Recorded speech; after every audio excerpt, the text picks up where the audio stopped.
It's the 12th of August and welcome to PHDQs. Mr. Speaker, this morning I was conducting marine assurance activities on behalf of my employer, and I will be conducting further such activities this afternoon. Question 1 comes from Jeannie Fioctor-Machty, who asks, what's happened to all the school bound results? Well, Mr. Speaker and Jeannie, students usually do preliminary exams as a kind of practice. They get called prelims. Now, usually prelims are generally used as an aid to show where a student needs to improve. But if a student misses an exam due to sickness or something, the prelim can be used to award a grade based on past performance. It can also be used along with supporting evidence, i.e. coursework and a teacher testimonial, to appeal a bad grade in a final exam. Exams are not marked by schools, but the Scottish Qualifications Authority, or SQA. Now, as you know, COVID-19 meant that exams were cancelled, so the plan was that pupils would rely on the prelim result and a teacher assessment, which would then be assessed by the SQA for two reasons. Number one, teachers are professionals, but they're also human beings. And try as hard as they might, they know these kids personally. And they may not always be 100% objective in their assessments. 2. Students who would have been passing exams in 2020 would be in direct competition with students who actually did exams in 2019 for university, college places, entry into training schemes or jobs. So parity had to be maintained. But some post-assessment grades were poorer than expected. It also seemed to disproportionately affect students from poorer backgrounds. The First Minister has acknowledged that this has not gone as well as she'd hoped and apologised. The Education Minister has also apologised. He's listened to pupils and is going to award the grades based on teachers' assessments. It is fair to say on reflection that students in 2020 have already gone through enough. So I look forward to them all getting on in life, getting the college and uni places they deserve, etc. I await with interest the RUK results due over the coming weeks. They've been using a similar marking strategy, but until this year, there was no RUK appeal process. They are furiously copying the SQA version as we speak. But this is not an issue for party or constitutional politics, as shown by the SQA sharing their appeals process with the UK government so they can develop one quickly. We all cherish our children's futures and we all want what's best for them. I just hope the UK government have the humility that ours has shown. Question 2 comes from Nigel from Kent, who asks, just what is going on in the English Channel? Well, Mr. Speaker, I can only assume Nigel is concerned about the people attempting channel crossings in various unsafe craft.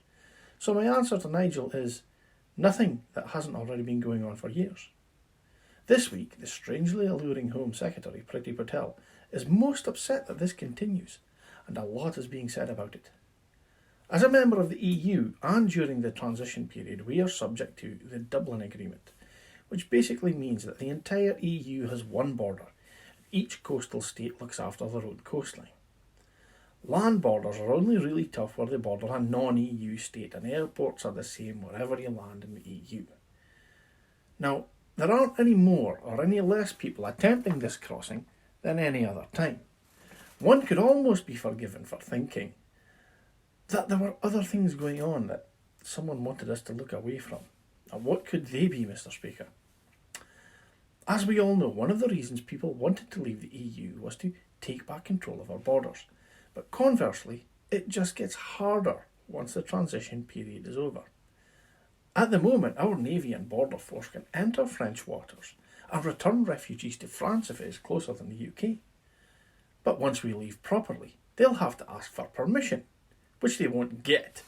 And if they intercept a boat in UK waters, they'll be obligated under international maritime law to rescue them and land them in the UK. And it's no good being annoyed at France, as they are under no obligation to monitor UK borders, and also under no obligation to stop migrants from leaving their country unless they have committed a crime. I suspect that border control is actually going to get harder once we leave the transition period. Much, much harder, Mr. Speaker. Question 3 comes from Derek from Edinburgh, who asks why the UK government have opened a new office in his town. Well, Mr. Speaker, I have to say this one puzzled me too.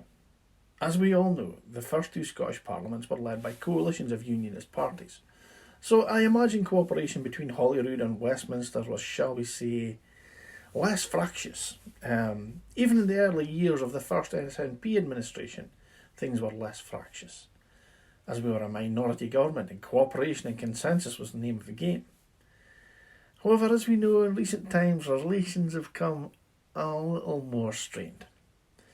I can't speak to the motivations of the UK government, as a lot of their recent decisions have been frankly puzzling, but I imagine it's a last-ditch attempt to make us feel connected and one nation.